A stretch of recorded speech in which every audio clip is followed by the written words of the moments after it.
Welcome back to Wow Drama Stories, where you get all the drama from a safe distance. In story number 1, a woman tells her recently widowed sister to give her baby away. In story number 2, a woman receives a late-night call from her boss asking her to come and pick her up along the side of the road, and things escalate from there. The timestamp for that story is in the description box. But let's kick off with story number 1. My 31 female sister, 27, was married to A for 3 years. Prior to their elopement, they were on and off for about 4 years. Because of their unstable relationship, my sister never introduced him to our family until they were married. Our family is very tight-knit and traditional, so with this late introduction, me and my family never formed a close bond with brother-in-law, and our relationship was strained because of it. About a month ago, my sister called me and told me that brother-in-law was in the ICU at the hospital being treated after he was hit by a drunk driver. He unfortunately passed a few days after, and my sister was understandably devastated.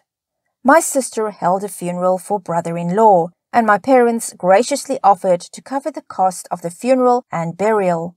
A week after the funeral, my sister didn't show up to my mother's 60th birthday party, which was odd since she had helped me and my brother, 34 male, plan the party.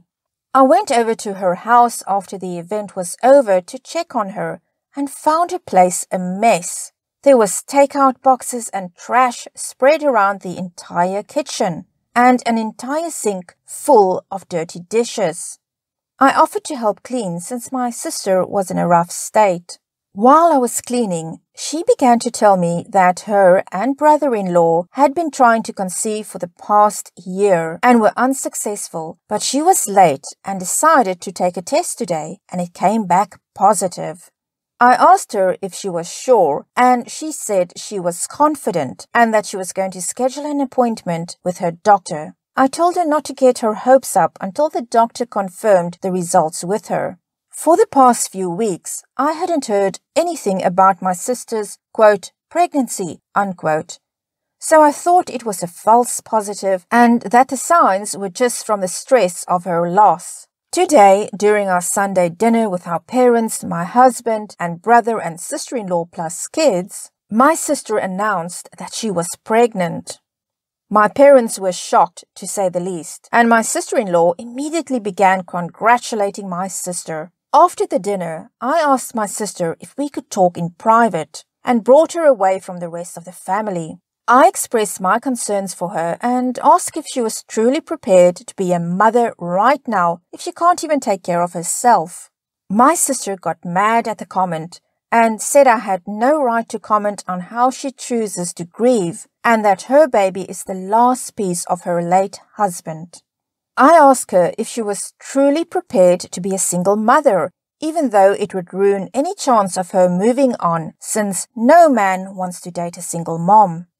I suggested that she should put the baby up for adoption so that it could be in a healthy, stable home with 2 parents. She stormed off and told the rest of the family what I said to her. My family thinks that I am the a-hole, and my husband thinks that I should have chosen a better time to talk with her about this. But I really don't think I am the a-hole for trying to protect my sister. She is still so young, and she shouldn't have the burden of taking care of a dead man's child alone.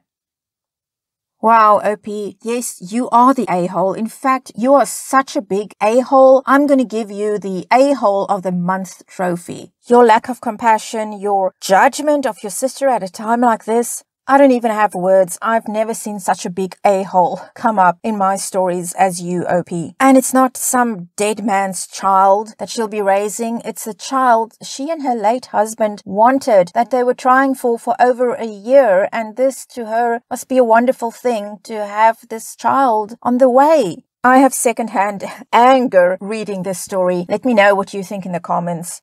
Someone writes, your sister's partner of 7 years died a month ago, and your first response after announcing she is pregnant is to tell her to give the baby up for adoption, because a few weeks after her husband dies, you drop in and see a mess. What kind of BS is this? You are the a-hole, you are the a-hole, you are the a-hole.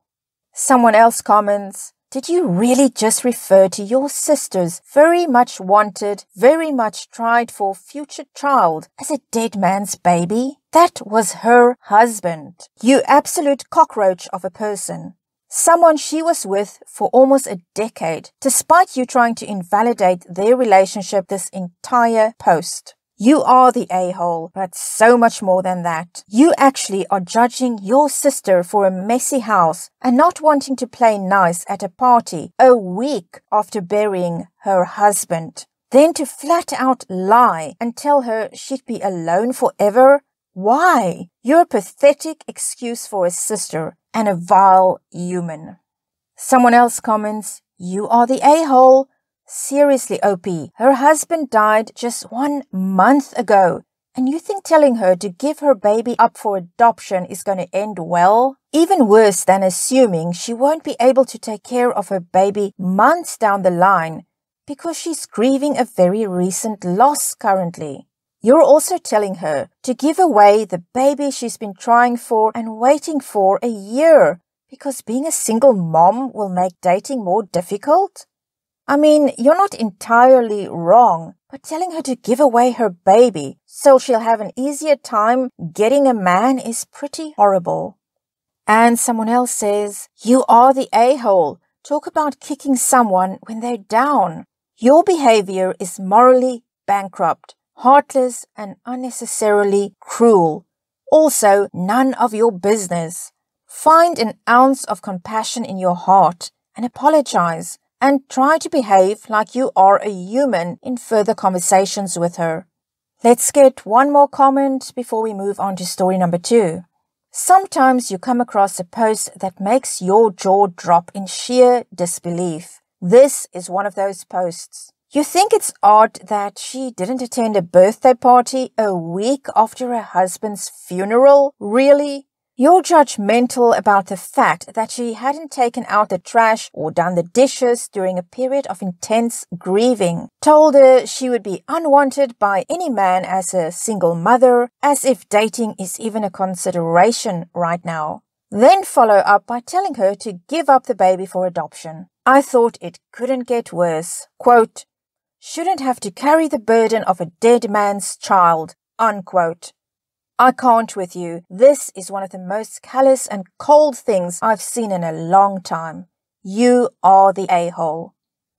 Well, good luck to OP's sister. It doesn't sound like she's going to get a whole lot of support from her family, although the sister-in-law does seem excited about the news. And it seems like OP kind of is a little bit resentful that her sister-in-law was happy to hear the news. But we can only wish the very best for OP's sister and for her baby when he or she comes along. And in story number 2, OP asks, am I the a-hole for telling my ex-boss I'm glad she can't have kids? OP writes, I know the title is bad, but please hear me out. Here's some context. I, 19 female, started a job early in 2021 and had an okay work experience. I never faced any serious problems until around late August. I lost my father due to liver failure and needed some time to recover. He was the only parent figure I had. I decided to call off work for 2 weeks to mourn my father's passing and learn to accept that he was gone. I asked my boss, who we'll call Shirley, that because I was at a really low mental state, I could miss a few weeks of work. Shirley told me she understood what it was like, as she herself lost her baby about a month before. And she said she would take me off the schedule for 2 weeks due to personal reasons. Fast forward about a week later on my personal break. I get a call from an unknown number. Usually I don't get that many phone calls, so I answered. The only thing I heard for the first few seconds was incoherent whispers. I asked who I was talking to, and sure enough, it was Shirley, belligerent on the side of the road, needing a ride. I was quick to leave my home and pick her up because I felt like I owed her something. I left around 9:30 p.m. and as soon as she got into my car, Shirley immediately brought up her failing marriage and confessed to being unfaithful to her husband that night. I was uncomfortable talking about this, and I suggested a change in topic by asking why she used an unknown number. Shirley told me her phone died and she used a payphone. It was silent after I dropped her off, and when I got home, it was already 1:45 a.m. As I pulled into my driveway, I realized I was at 180 miles before I left, and 38 miles until empty when I got home. I decided to call her tomorrow when she was sober. In the late afternoon, late being 7:30 p.m., I called my boss. When it rang and she answered, I asked her if she remembered last night. She told me she blacked out, so no. I told her she called me last night, asking me for a ride, and I told her that I needed gas money to compensate. She denied I ever picked her up and that I made it up because I just wanted money. Out of spite, I brought up her husband, telling her I knew she had an affair and that it probably wasn't worth getting blackout drunk and ruining her marriage. Shirley made an offended gasp and said, quote, "Just because you lost your father to drinking doesn't mean it's an excuse to be a witch to everyone else and intrude on people's privacy," unquote. At that point, I had had enough of her and calmly told her that I was glad she wouldn't have any children because she would be the reason they wouldn't get anywhere in life. I hung up the phone and put in my 3-week notice the day after. My co-workers all reached out to me and cussed me out for saying such a horrible thing to Shirley after I quit. And even after I tried to explain my side of the story, they didn't believe me. Some co-workers still harass me today because of it. I personally don't feel bad. So, am I the a-hole? Well, OP, this is a bit of a difficult one. I don't know what to say. What do you guys think? Is OP the a-hole? I think there's a lot of emotions involved here, and OP and her ex-boss, they both rubbed salt in each other's wounds. Someone writes, "Everyone sucks here, but you more than her. If you couldn't afford to pick her up, you shouldn't have done so. You clearly knew how far away she was before you left. What you said was unnecessarily cruel." To this, OP replies, "The thing is, I didn't realize how long I would be gone. Where she was located, on the side of the road, was an hour away. I didn't want to leave a drunk, vulnerable woman on the side of the road with no phone. She was also my boss and understood when I was at my low point, so I had to help her. Nonetheless, I know what I said was wrong." Someone else says, "I mean, yeah, you're the a-hole for saying that, but also she's the a-hole for what she said. 2 wrongs don't make a right and all that. Everyone sucks here and you know that." Let's get one more comment. "Huh? Am I reading the same post as everyone else? Your boss, an authority figure, asked you, a 19-year-old female, to pick her up when she was blacked out drunk in the middle of the night. It took from 9:30 p.m. to 1:45 a.m. to do so. What in heaven's name? How far was she? No one thinks this is a completely inappropriate thing to do? Yeah, OP shouldn't have said what she did. But she also shouldn't be responsible for her alcoholic boss. Not only that, her boss discussed whatever problems they had with the rest of the staff. Do you guys even have HR at your place of work? Glad you quit, not the a-hole. And hopefully you realize this whole quote work unquote experience is completely not normal. Oh, and your co-workers suck too. Stay away from these people. That's it for this edition of Wow Drama Stories. If you did enjoy this story, please consider subscribing, give it a thumbs up, and very importantly, hit the notification bell so that you'll know when I upload new videos. Until next time, wishing you a drama-free life.